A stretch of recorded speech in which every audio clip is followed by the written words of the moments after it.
Bonjour et bienvenue à notre troisième vidéo de maths par nul. Dans la dernière vidéo, on a parlé de la limite. Pour quelques formes très simples, par exemple y égale à x au carré, on peut facilement trouver que lorsque x d'envers 0, y a pour limite 0, lorsque x d'envers l'infini et y a pour limite de l'infini. Mais pour quelques formes un peu plus complexes, on ne peut pas conclure immédiatement parce que il y a des petites concurrences entre les différentes termes d'un polynôme ou entre les numérateurs et dénominateurs d'une expression rationnelle. On va regarder ça aujourd'hui. Et pour la forme indéterminée, il y a quelques expressions typiques. 0 sur 0, infini sur infini, infini moins infini ou 0 multiplié par infini. Tout ça, on peut trouver qu'il y a des concurrences soit entre les numérateurs et dénominateurs ou les différents termes de polynômes. On peut donner, en fait, essentiellement, il n'y a que deux formes. Soit la différence, soit le quotient. Le produit, on peut également exprimer en quotient. On peut transformer tout ça réciproquement, les trois formes. Par exemple, 0 sur 0, si on a A sur B, et A et B dans simultanément vers 0, on peut également multiplier ça par 1 sur B sur 1 sur A. Tout ça, ça c'est la même chose, mais cette fois-ci, A et B d'envers 0, donc leur inverse d'envers infini. Donc, on peut transformer la première en deuxième forme. On peut également écrire comme A multiplié par 1 sur B. Mais cette fois-ci, 1 sur B sera vers infini, parce que B tend vers 0. Donc, ces trois formes sont, on peut dire, équivalents ou transformables réciproquement. Maintenant, on peut donner un exemple concret. X d'envers 0. On donne un exemple 0 sur 0. X d'envers 0. Par exemple, 5x au carré plus et 7x plus 3 et non, ça ne va pas. Non, ça ne va pas. Pas plus 3. Pardon. Et 10 x au carré plus 3. Tout ça en haut et en bas tend simultanément vers 0. Parce que x tend vers 0. Mais y a-t-il une limite pour tout ça? Oui, on a limite x vers 0. Tout ça. Et on doit annuler les x. On doit annuler les x. Tout ça, 5x plus 7. Ici, 10x plus 3. Tout ça, cette fois-ci, on a des termes qui ne sont pas 0. Ça tend vers 0 plus 7, ça c'est tend vers 7 et 7 sur 3, ce sera le résultat. 7 sur 3. Ou on donne un exemple infini sur infini. Si on veut, on peut continuer à utiliser cet exemple. Ça ne donne aucun problème. 10x au carré plus 3x. Tout ça. Si tout ça tend vers l'infini, bien sûr, en haut et en bas, tend vers l'infini. Mais cette fois-ci, pour mettre en évidence de leurs limites, envers infini. On factorise tout ça en séparant x au carré plus 7 sur x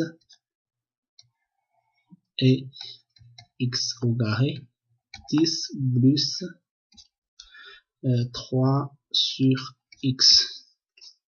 Tout ça, on peut facilement annuler x au carré. Parce que peu importe combien il est grand, x au carré et x au carré sont les mêmes choses qui ne sont pas zéro. On peut facilement annuler tout ça. Pour ce qui reste, il n'y a que 5 et 10 qui ne tendent pas vers 0. Et les deux autres choses tendent vers 0, car x sont infiniment grands. Donc, en haut, c'est tend vers 5 et en bas, c'est tend vers 10. On a le résultat d'une moitié. On peut donner un exemple de différence entre les deux infinis. Par exemple, lim. Et 5x au carré moins 10x, ça égale à... on peut rajouter quelque chose, mais peu importe. Alors, limite sera comment? X. On a tout ça. Qui détermine tout ça? On peut également séparer x au carré et on a 5 plus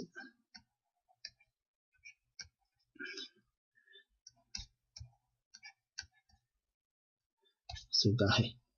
Mais cette fois-ci, les deux termes n'influencent pas la grandeur de cette polynôme entre les parenthèses parce que ça tend vers 0 et il n'y a que 5 qui restent comptables. Donc le résultat est déterminé par le 5. Donc x tend vers infini multiplié par 5, bien évidemment c'est encore infini. On peut voir très clairement que pour les polynômes, la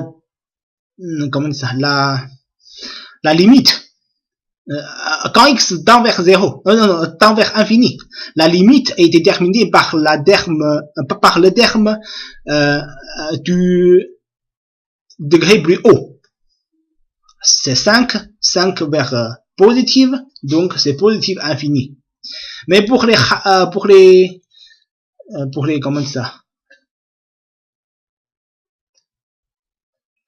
Pour les quotients,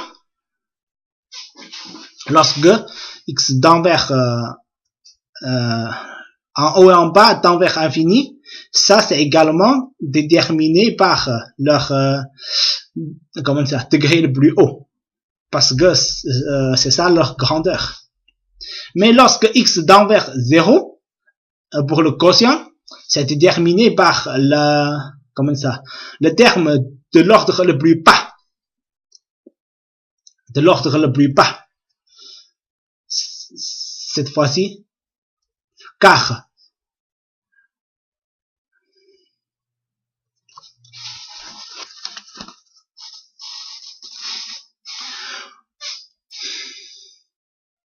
on peut conclure ici que pour les différences, ça, quand x tend vers infini, positive ou négative, c'est déterminé par le signe du terme de degré le plus haut. Parce que le degré le plus haut, c'est le terme qui s'amplifie le plus vite. Et pour la racine, lorsque x tend vers 0, ça c'est le terme du degré le plus bas qui détermine leur limite. Parce que x au carré, cette fois-ci, elle réduit le plus rapidement vers 0. Et ça diminue plus lent. Donc, on a leur coefficient, le rapport de leur coefficient comme la limite.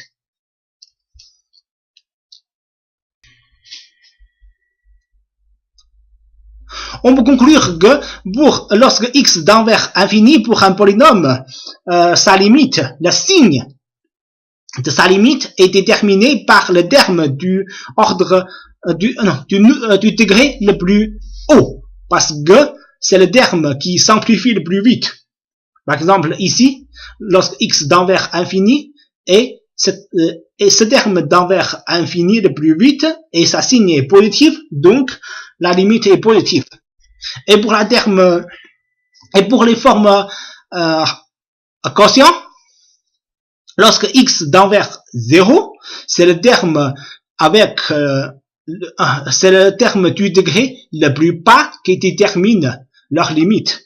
Car x au carré, cette fois-ci, ça diminue, ça rapproche plus rapidement vers 0. Et ça diminue le plus lent, donc la grandeur est déterminée par les coefficients du terme le plus bas.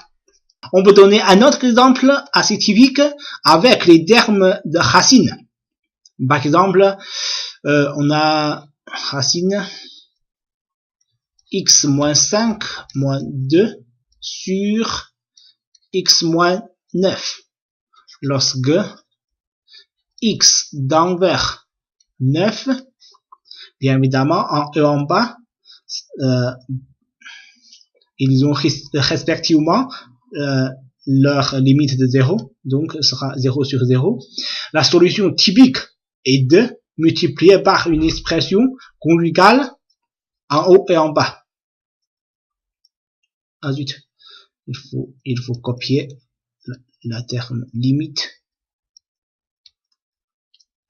Donc, x moins 5 moins 2 multiplié par x moins 5 plus 2 et x moins 9 multiplié par x moins 5 plus 2. Comme ça, on va enlever la racine parce que il y aura des formes de carré. On a